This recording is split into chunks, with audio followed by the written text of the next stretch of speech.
Nou vriende, goeiemôre, ons is die Here en dankbaar dat hy vir ons uitgespaar het. Ons vertrou dat u 'n goeie nag se rus gehad het. Ons vertrou dat dit goed gaan met u en dat dit goed gaan met u geliefdes. Die gebed van my hart is dat die Here vir ons baie ryklik sal saamseën so rondom sy woord in hierdie môre. Ek wil hê jy moet vir 'n oomblik daaraan dink dat die grootste geskenk wat u en ek ooit op aarde kan ontvang is die ewige lewe. Ons ontvang dit die dag by wedergeboorte, wanneer die Here ons uit die duisternis kom uithaal en in sy wonderbare lig kom plaas, wanneer die Here ons sonde vergewe, wanneer die Here ons beklee met die kleed van sy geregtigheid. En vriende, mag ons in afhanklike gehoorsaamheid, maar ook in dankbaarheid lewe tot eer van sy naam. En mag ons die geur van sy kennis versprei in die wêreld om ons. Ek wil u vanmôre groet met die besondere woorde van die baie onbekende Halleluja lied 413. Ek vra dat u moeite sal doen om hierdie Halleluja lied miskien vanaand daar by die huis te gaan lees. Daar is 14 verse. Ek gaan vir u vers 1 en 14 lees. Daar staan loof die Here met lofgesange. O Israel, wees in God verbly. Sy goedheid volg hom in sy gange. Sy goedheid duur in ewigheid. Loof Aaron se huis met jubelsange. Gods goedheid ken geen grens of tyd. Geen hede, toekoms of vergange. Sy goedheid duur in ewigheid. Vers 14.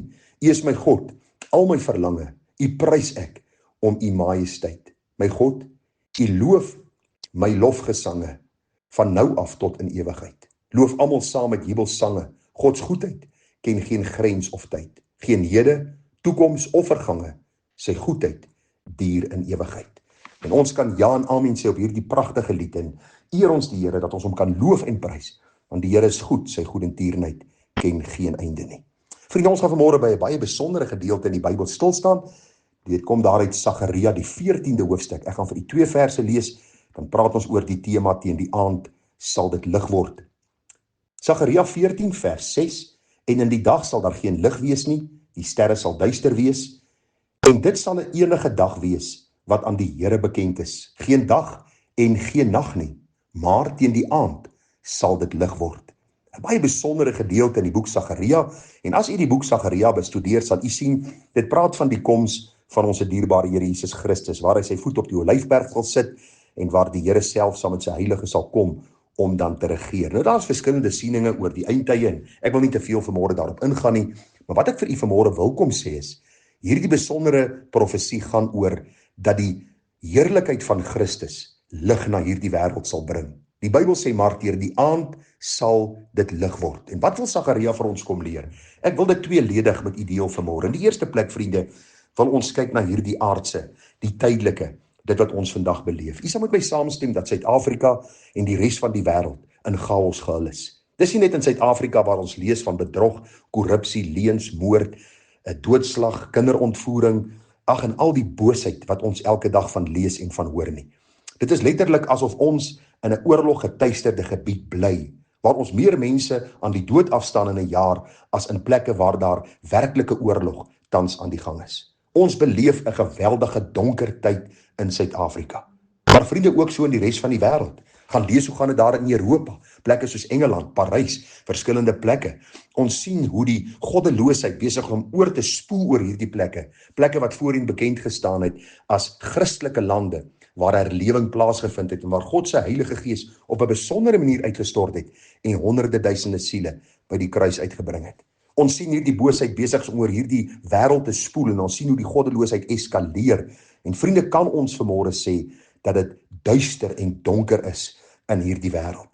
En vriende, ons weet, as ons kyk na hierdie donker duisternis, dan weet ons daar is net een oplossing. Daar is net een oplosser, en dit is die skepper van hemel en aarde. Hy wat hierdie wêreld aan die vloek onderwerp het, na die sondeval daar in Genesis die 1ste hoofstuk. Die Bybel sê in Romeine 8 dat hy hierdie skepping aan die vloek onderwerp het. Ons sien ook dat hy gaan kom om alles nuut te maak. En dis presies waaroor hierdie gedeelte gaan. Wanneer dit donker en duister is en hierdie wêreld op sy donkerste is, dan sal die Here kom en hy sal sy heerlikheid vertoon. Hy sal kom regeer op die troon van Dawid. Ons sal vir eens en vir altyd agterkom wat dit is wanneer iemand in ware geregtigheid sal heers. Tot dan moet ons die lig skyn in hierdie wêreld, tot dan moet ons as kinders van die Here 'n verskil maak. Die Here sê vir ons in Matteus 5, ons is die lig van hierdie wêreld.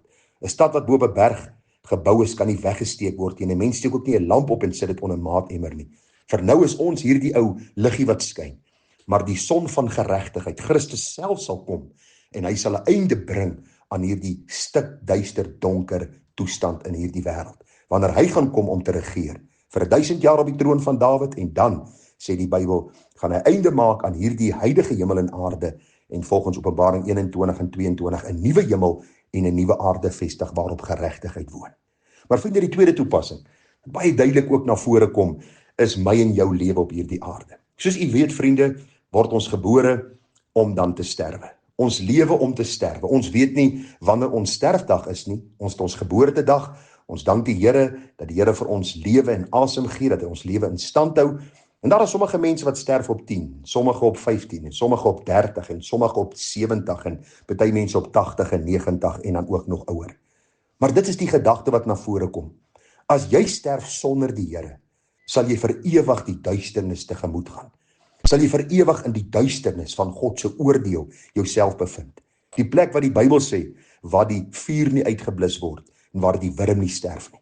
En hoe verskriklike gedagte om daaraan te dink, dat iemand sonder die Here 'n ewige duisternis tegemoet gaan. Maar, die wonderlikheid van hierdie gedeelte, maar teen die aand sal dit lig word. Vir 'n kind van die Here, soos hy begin ouer word, en sy lewenskragte begin kwyn, en hy na die doodsjordaan beweeg, is daar vir hom die hoop, dat aan die einde van hierdie aardse lewe, wanneer sy oë op hierdie aarde sluit, die ewige lig van God se geregtigheid sy deel sal wees.